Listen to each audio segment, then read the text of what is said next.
the constant velocity line which is passing through this point of intersection of duct B exactly lies in between 6 meter per second and 8 meter per second, and that's why the velocity at this point is 7 meter per second, which is velocity at section B.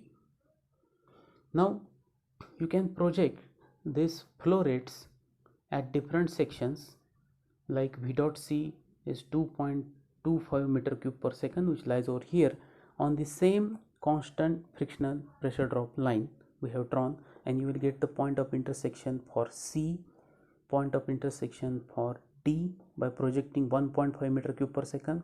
By projecting 1 meter cube per second on the same point, you will get point F. By projecting 0.75 meter cube per second, which lies over here, you will get the point E, and by projecting 0.5 meter cube per second on the same constant pressure line, you will get point G. So A and B already we have. So once you get all these points of intersections, you have to just find out the constant diameter lines which are running through these points of intersections, and these are nothing but the diameters of section D, section C, section E, F and G.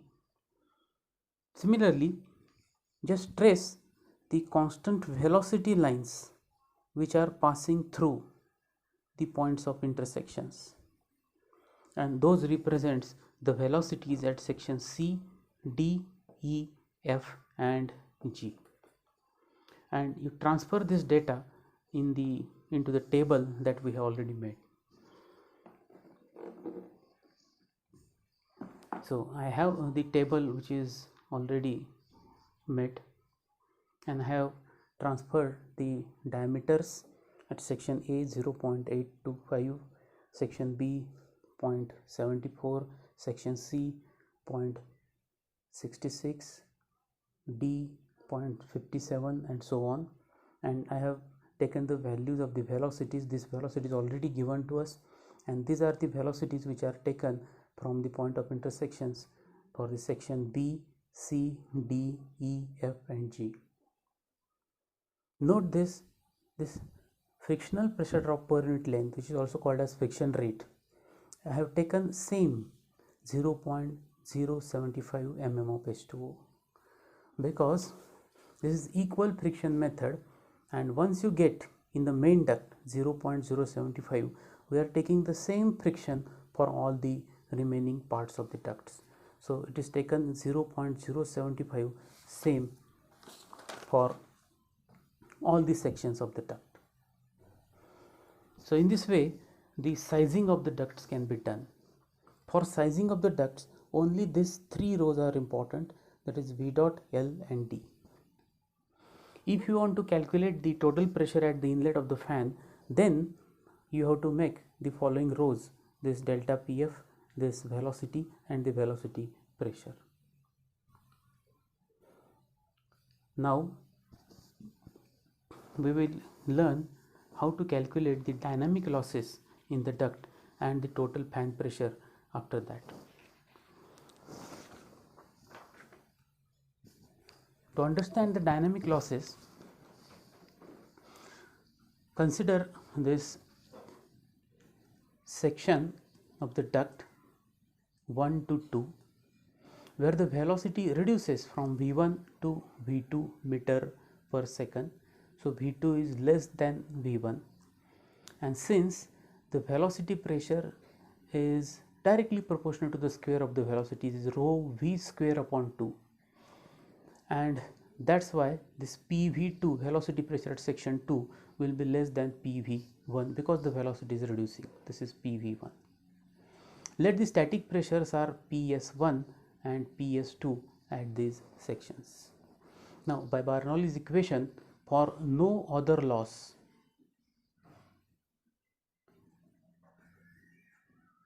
between section 1 and section 2, you can write the total pressure at the section 1, which is PS1 plus PV1, is equal to total pressure at section 2, which is PS2 plus PV2.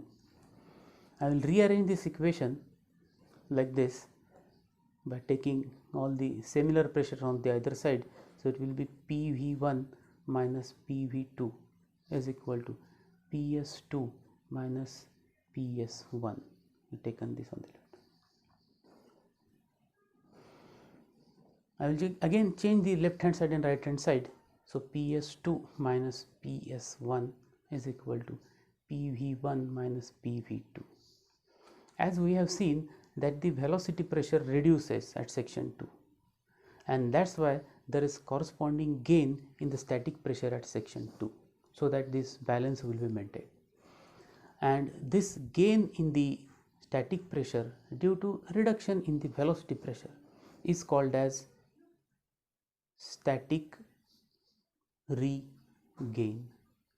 In short, it is written as SR, which is equal to the reduction in the velocity pressure from section 1 to section 2, PV1 minus PV2. This static regain is maximum because there is no other pressure loss from section 1 to section 2. But the actual situation is like this. Suppose this is one part of the duct which is having diameter D1. There is one outlet at this part, and that's why after this outlet some air is taken out to some room. The diameter of the next part of the duct is reduced, that is D2, which is less than D1, and that's why the velocity is also reduced. We have seen this in the table that we have calculated. V2 is less than V1, and this is the transition fitting for reduction in the diameter. So actual situation is like this. So we'll consider section 1 over here and section 2 over here. So from section 1 to section 2, the velocity will reduce from V1 to V2. Correspondingly, the pressure, velocity pressure, will also reduce from PV1 to PV2. PV2 is less than PV1. Let the static pressure is PS1 and PS2. This type of fitting is called as divided flow fitting. In this case also, the velocity pressure reduces from P1 to PV2, but the gain in the static pressure is not equal to reduction in the velocity pressure, because there is some dynamic loss which is taking place at this particular point due to change in velocity. So let this loss is delta P. So in this case of divided flow fitting, the static regain can be written as PS2 minus PS1 is equal to reduction in the velocity pressure from PV1 minus PV2 minus this dynamic loss which is taking place over here, delta P. That's why you can see that the actual gain in the static pressure is not equal to the reduction in the velocity pressure. It is less than that by this factor, and that's why the static regain in this case is written as this factor R into PV1 minus PV2, where this R is called as static regain factor. For a smooth round duct, its value is 0.9, and in the worst case for the square duct with the aspect ratio 4:1, the value may be as low as 0.5. So this is the static regain, the concept of the static regain factor.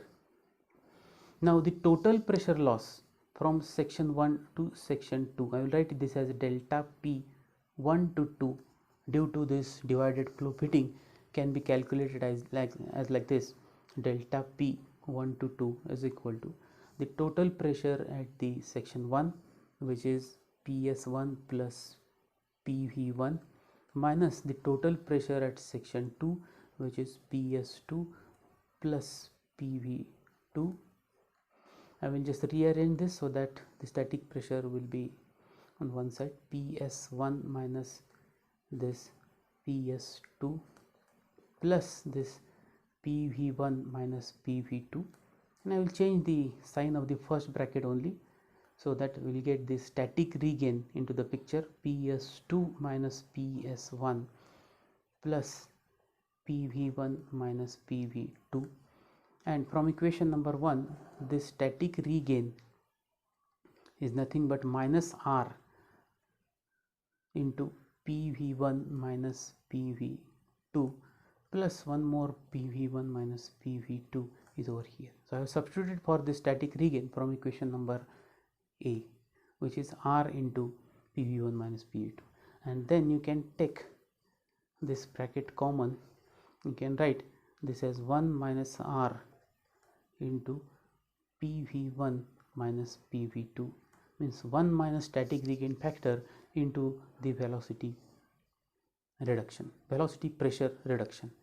So this is how the total pressure drop, or you can say total dynamic pressure drop in the divided flow fitting can be calculated. Total dynamic pressure drop, equation number B. Another part of the dynamic pressure drop is the pressure drop in the elbow.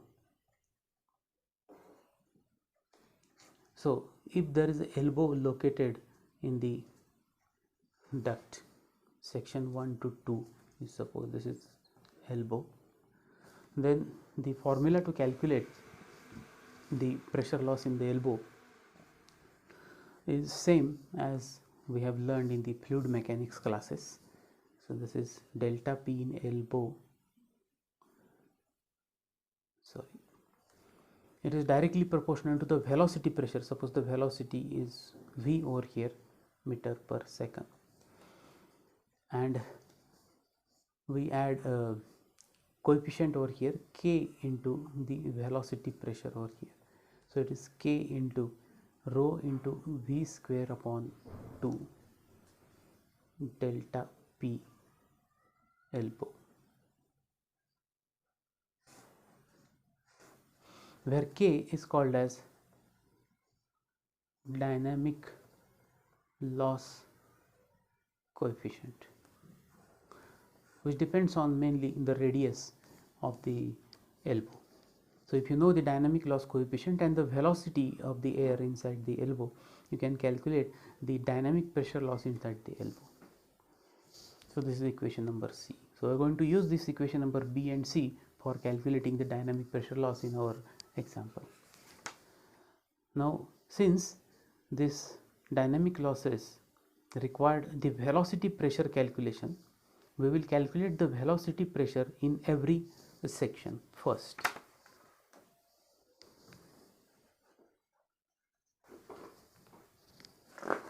First we will calculate the velocity pressure. Okay.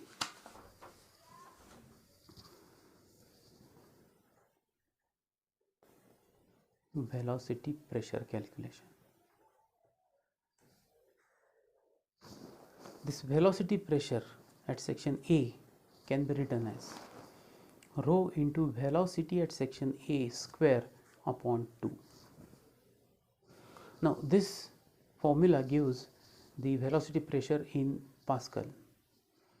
If you want it in mm of water, you have to divide this by 9.8, so that you will directly get the value in mm of water.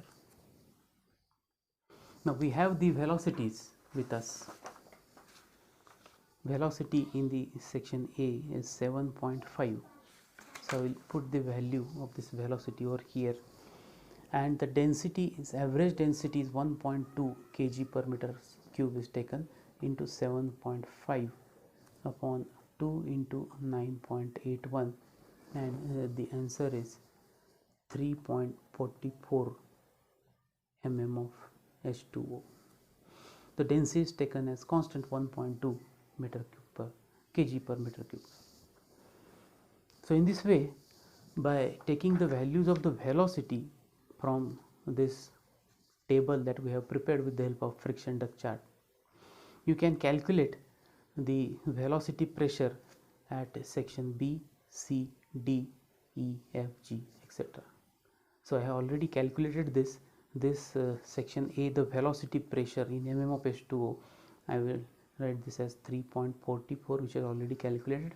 Other values can calculate by using the same formula, by putting different velocities only from this chart, and these are 3 mm of water, 2.6, 2.1 mm of water, 1.47 mm of water, 1.72 and 1.13 mm of water.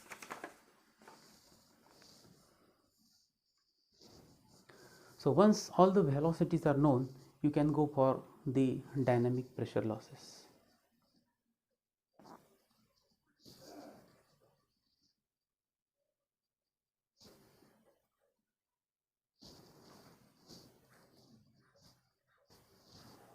So first part, you have to calculate the dynamic pressure losses in the divided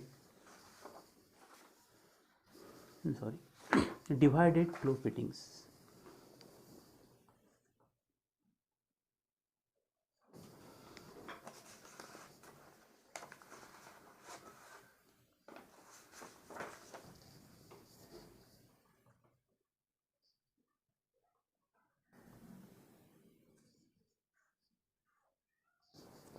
If you look at the entire structure of the duct, there are number of divided flow fittings, that is between A and B, B and C. One outlet is taken over here. C and D, other outlet is there. Between D and E, one outlet is there. So you can write the formula of divided flow fitting pressure loss delta P between A and B. Just now we have learned that formula, and that is equal to this 1 minus R static regain factor into velocity pressure at A, velocity pressure at A minus velocity pressure at B. Now the static regain factor, this R is given at 0.75 in the problem statement. So I will put this value 1 minus 0.75, and this velocity pressure you can take from the table. We already calculated this. So this PVA is 3.44 and PVB is 3. So this will be 3.44 minus 3, and the answer will be 0.11 mm of H2O. Similarly, you can write the formula for delta P between B and C as again 1 minus R into PVB minus PVC, and by putting the values this will become 0.25. Taking the values from the table, this is PVB 3 and PVC 2.6 mm of water. So 3 minus 2.6, the answer will be 0.1 mm of H2. In the same way, you can calculate delta P between C and D and delta P between D and E, and these are 0.125 and 0.163 both mm of H2O. You can check it at your side. Next, you can calculate the dynamic losses in the elbow. So in the duct there is one elbow which is located over here. In the D section of the duct there is one elbow, and the dynamic coefficient for the elbow, or dynamic loss coefficient in the elbow, is given at 0.22. So we know this dynamic loss coefficient is 0.22, and the velocity in the elbow is nothing but velocity at section D is 5.8 meter per second.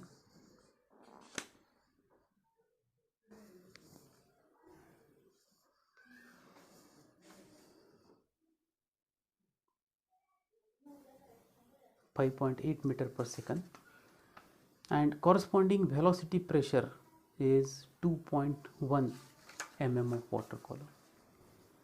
So we can directly take the velocity pressure and can calculate delta P elbow is equal to K into velocity pressure at D, already calculated, no necessity to calculate again. So 0.22 into 2.1, and this delta P elbow will be 0.462. So this is all about the dynamic pressure loss calculation. Now the total pressure loss is the summation of the dynamic pressure loss as well as the total frictional pressure drop. So next step is to calculate the frictional pressure drop. We have the rate of the frictional pressure drop delta Pf per unit length as 0.075 mm of water that we have taken from the psychrometric chart. Delta Pf upon L 0.0, that is considered to be same everywhere. This is also called as friction rate.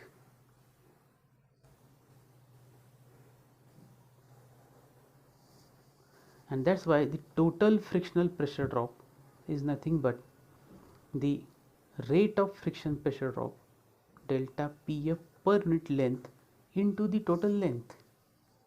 Now as far as our duct system is considered, we are going to consider this particular length in which the pressure drop is maximum, that is from A to E. Because the length is maximum, that's why frictional pressure drop will be maximum, and the bend is also available over here, and there are a number of divided flow fittings in this section of the duct. So the duct which gives the maximum resistance to the flow is A to E.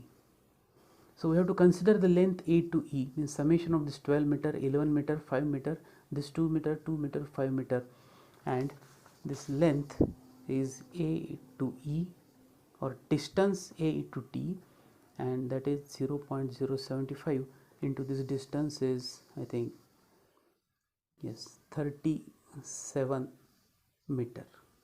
So the total frictional pressure loss from A to E we are considering is 2.78 mm of water.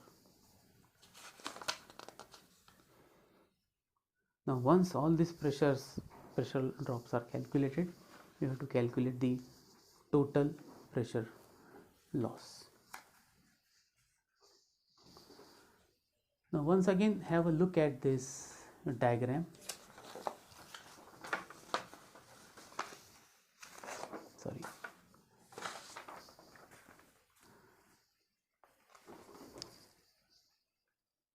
We are asked to calculate the total pressure at the outlet of the fan, means over here.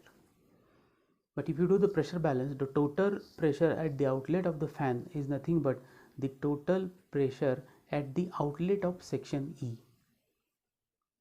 So the total pressure at the outlet of section E is equal to the summation of the total frictional pressure drop from A to E, the total dynamic pressure drop from A to E, as well as the velocity pressure and the static pressure at the outlet of section E. Now here you can see the static pressure at the outlet is given. It is not 0, it is 3 mm of H2O. So some static pressure is still present at the outlet of section E. And also if you see at this table, the velocity at the outlet of section E is again 1.47 meter per second. Sorry, this is velocity pressure drop. This is the velocity pressure. This is 4.9 meter per second. So velocity is again not 0. It is around 5 meter per second. So at outlet of section E, some velocity pressure as well as static pressure is also present. So I will write the total pressure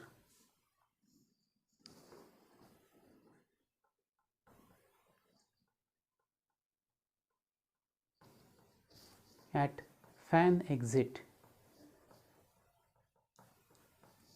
or outlet of the fan, Pt is equal to the total dynamic pressure loss delta Pd plus total frictional pressure drop delta Pf plus the velocity pressure at section E outlet plus the static pressure at section E. This dynamic pressure loss is again divided into two parts: the pressure loss in the fittings, divided flow fittings, as well as the pressure loss inside the elbows. So next part you have to take the summation of all the pressure losses and pressures that we have already calculated.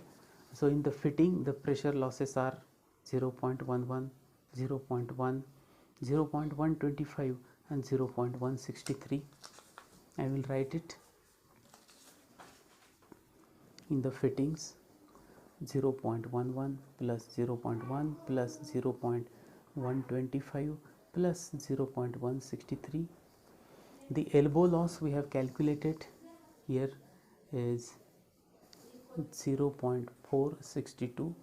So this is dynamic pressure loss plus the total friction loss also we have calculated, that is 2.78 mm water. This is frictional pressure drop plus this velocity pressure and the static pressure at the outlet is 3 and 1.47. 1.47 is velocity pressure and 3 is the static pressure. So the summation of this is 8.21 mm of water. This is the total pressure at the exit of the fan. So the fan has to overcome this much pressure. You can convert this by multiplying by 9.8 into the Pascal. So you multiply this, it becomes Pascal. This is 80.54 Pascal.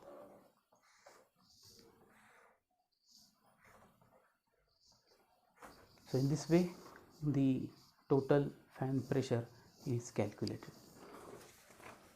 So in this example we have learned how to determine the sizes of the duct, diameters of different sections with the help of friction chart, and how to calculate the dynamic pressure loss, which consists of two parts: dynamic pressure loss due to divided flow fittings and the elbows. And we have also learned how to calculate the total pressure at the exit of the fan. So this is all from this particular video. This is probably the last video of this refrigeration and air conditioning subject course. I once again appeal you to stay at home, stay safe, don't go outside, protect yourself, protect your community, and at home you can utilize your time for preparation of the examination. So prepare well for the examination.